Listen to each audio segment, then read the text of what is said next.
नमस्ते स्टूडेंट्स। हमने पिछले उसमें अध्याय में पढ़ा था केंद्र सरकार के बारे में, लोकसभा और राज्यसभा की रचना, लोकसभा और राज्यसभा की शक्तियाँ और संसद की शक्तियों के बारे में।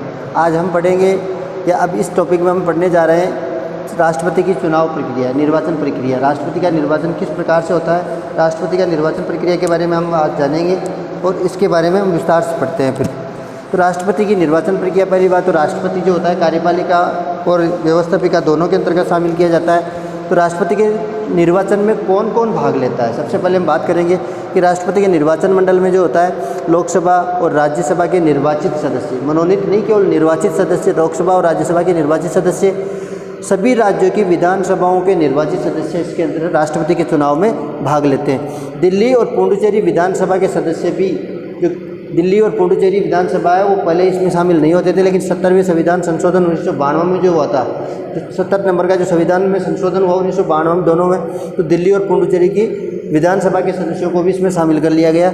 और विधानसभा सदस्य इसके अंतर्गत शामिल होते, विधान परिषद के सदस्यों को राष्ट्रपति के निर्वाचन में भाग लेने का अधिकार नहीं है। तो ये तो इसके लिए निर्वाचक मंडल होता है, इसके माध्यम से क्या होता है राष्ट्रपति का निर्वाचन किया जाता है। और देश का जो राष्ट्रपति जो होता है वो हमारे देश के सर्वोच्च पद पर होता है, क्योंकि हमारा जो काउंटिंग जब जनगणना होती है तो सबसे पहले नंबर 1 पर राष्ट्रपति से ही इसकी शुरुआत की जाती है।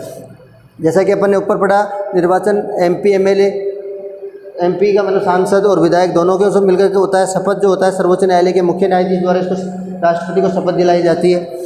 त्यागपत्र ये किसको देता है, उपराष्ट्रपति को देता है। इसके लिए राष्ट्रपति के लिए न्यूनतम आयु जो है वो 35 वर्ष दी गई है, यानी 35 कम से कम 35 वर्ष की आयु वाला ही राष्ट्रपति के निर्वाचन में भाग ले सकता है। वेतन इसका पहले इसको 1 लाख 1.5 लाख मिलता था, लेकिन वर्तमान में इसको जो 5 लाख रुपए मासिक वेतन मिलता है और 5 वर्ष का कार्यकाल इसका होता है। अब अपनी ये तो था निर्वाचक मंडल, यानी जो जो राष्ट्रपति के निर्वाचन में भाग लेते हैं। अब अपन बात करेंगे चुनाव प्रक्रिया के अंतर्गत। तो चुनाव प्रक्रिया किस प्रकार से, चुनाव प्रक्रिया 2 तरीके दिए हुए इसमें, आनुपातिक प्रतिनिधित्व और एकल संक्रमणीय मत पद्धति के आधार पर। तो आनुपातिक प्रतिनिधित्व क्या, आनुपातिक प्रतिनिधित्व होता क्या है? तो आनुपातिक प्रतिनिधित्व ये होता है कि हम क्या करते हैं, इसमें कौन कौन भाग लेता है, MP और MLA। तो MP के मत का मूल्य निकालते हैं और MLA के मत का मूल्य निकालते हैं। तो MLA जो होता है विधानसभा सदस्य जो होता है MLA, उस MLA के मत का मूल्य कैसे निकालेंगे कि राज्य की कुल जनसंख्या और उसके अंतर्गत राज्य विधानसभाओं के निर्वाचित जितने सदस्य निर्वाचित हुए, निर्वाचित सदस्यों का इसमें भाग देकर इसको 1000 से मल्टीप्लाई करते हैं, तो इसका मत एक MLA का मत यानी विधानसभा सदस्य का मत मूल्य निकल कर आता है। उसी प्रकार हम सांसद, इसको हम बोलते हैं MP का मत मूल्य जो होता है सभी राज्यों की विधानसभाओं, सभी राज्यों के जो विधायक है, इन विधायकों के मत मूल्य को यहाँ जोड़ा जाता है। सभी मत मूल्य को जोड़ के सभी राज्यों के विधायकों को के मत मूल्य और उसके अंतर्गत लोकसभा और राज्यसभा के कुल सदस्य जो होते हैं उन सदस्यों का इसमें भाग देते हैं। एक तो एक सांसद का मत मूल्य निकल कर आता है।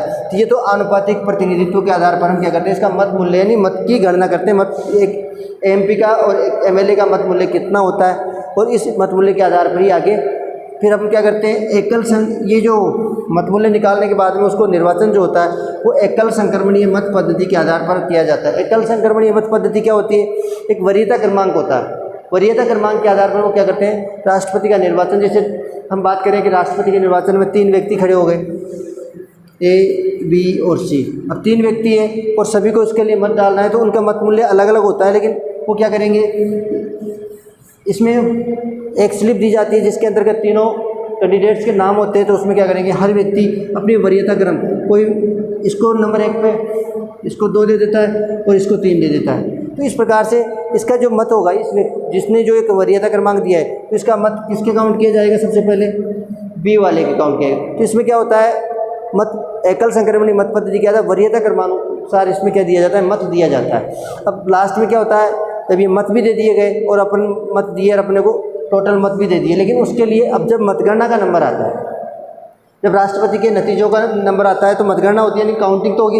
उस काउंटिंग में क्या होता है, सबसे पहले एक न्यूनतम कोटा उसमें निर्धारित किया जाता है। अब न्यूनतम कोटा क्या होता है कि न्यूनतम कोटे के लिए क्या करते हैं, कुल पड़े वेद मत। इसका मतलब हुआ कि यहाँ पर निर्वाचन, राष्ट्रपति के निर्वाचन में कुल वेद मत कितने पड़े, वेद मतों को काउंट किया जाता है, कुल पड़े वेद मत, और उसमें 2 का भाग देकर के +1 कर दिया जाता है।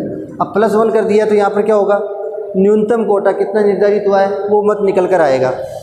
अब इसमें क्या करता है, न्यूनतम कोटा निर्धारित कर लिया। जैसे अपन बात करें कि यहाँ टोटल मिला करके 2500 वोट पड़े, सबने मिल करके 2500 वोट दिए, तो अपन बात करते हैं ये 2500 वोट पड़ गए, तो न्यूनतम कोटा कैसे निर्धारित करेंगे, इसमें 2 का भाग देंगे +1 कर देंगे, तो इसमें क्या हो गया 1250, तो इसमें क्या हो गया, तो न्यूनतम कोटा कितना हो गया 1251।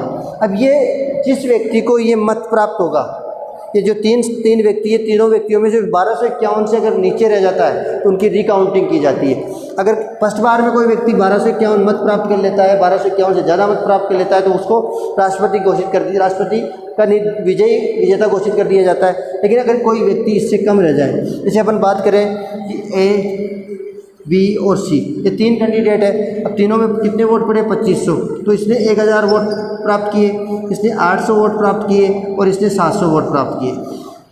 1000, 800, 1800 और 700, 2500 ये हो गए।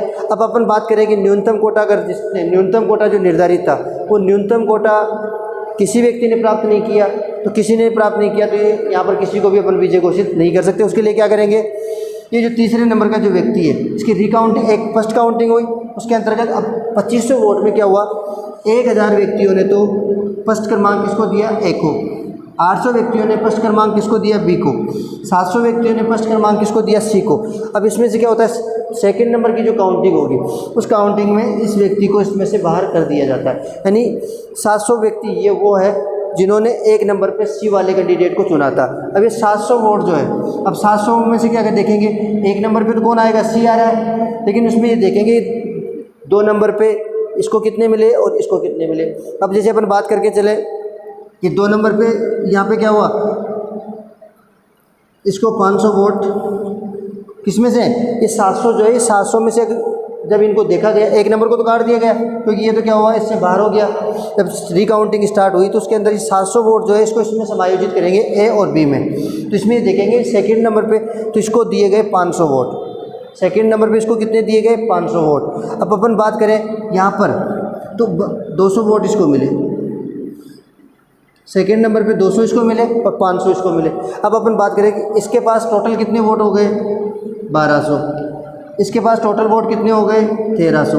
अब अपने को रिकाउंटिंग करने की आवश्यकता नहीं है। क्यों नहीं है, क्योंकि अपना न्यूनतम कोटा कितना है 1251 और ये 1251 की जगह इसने कितने मत प्राप्त कर लिए 1300 पर लिए। तो इस व्यक्ति को क्या करेंगे, राष्ट्रपति का विजेता घोषित कर दिया जाएगा। और 1300 वोट, क्योंकि अपना न्यूनतम कोटा जो था वो 1251 मत था, तो अपन क्या करेंगे 800 और 500 1300 मत, यानी न्यूनतम कोटे से उसने ज़्यादा मत प्राप्त कर लिए। तो इसका मतलब क्या हुआ, वो राष्ट्रपति का जो निर्वाचन हुआ उस निर्वाचन में विजय घोषित हुआ और उसको राष्ट्रपति बना दिया जाता है। तो यहाँ पर इस प्रकार से रिकाउंटिंग, यदि इस सेकंड काउंटिंग के अंतर भी मान लो उम्मीदवार ज़्यादा हो और सेकंड काउंटिंग में भी अगर कोई व्यक्ति न्यूनतम कोटा निर्धारित नहीं किया, न्यूनतम कोटा प्राप्त नहीं करता, यानी इनको अभी अपन बात करें कि यहाँ पे काउंट ज़्यादा उम्मीदवार होते और ये इनको क्या होता 200 इसको मिलते, 200 इसको मिलते, 300 किसी और को मिलते, इस प्रकार से मिलते, तो इनके पास क्या होता है इससे 1251 से नीचे रह जाता, तो फिर लास्ट वाले उम्मीदवार को वहाँ पर रिजेक्ट किया जाता है और उसके वोटों को भी इसमें काउंट किया जाता है। इस प्रकार से रिकाउंटिंग करके न्यूनतम कोटा जो निर्धारित होता है उससे ऊपर जिसके मत मिल जाते हैं उसी व्यक्ति को क्या होता है राष्ट्रपति का उम्मीदवार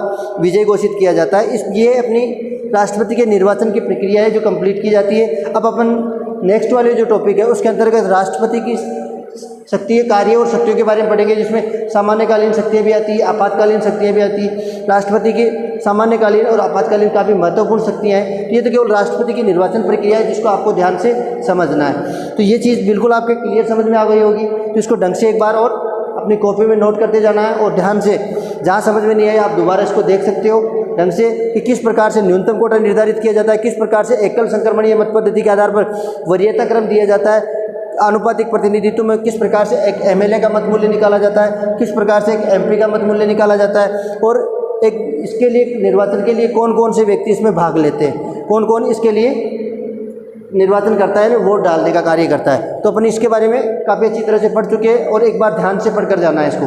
नमस्कार, नेक्स्ट टॉपिक में अपन मिलेंगे, राष्ट्रपति के कार्य और शक्तियों के बारे में पढ़ेंगे और उसमें राष्ट्रपति की सामान्यकालीन और आपातकालीन शक्तियाँ दोनों के बारे में पढ़ेंगे।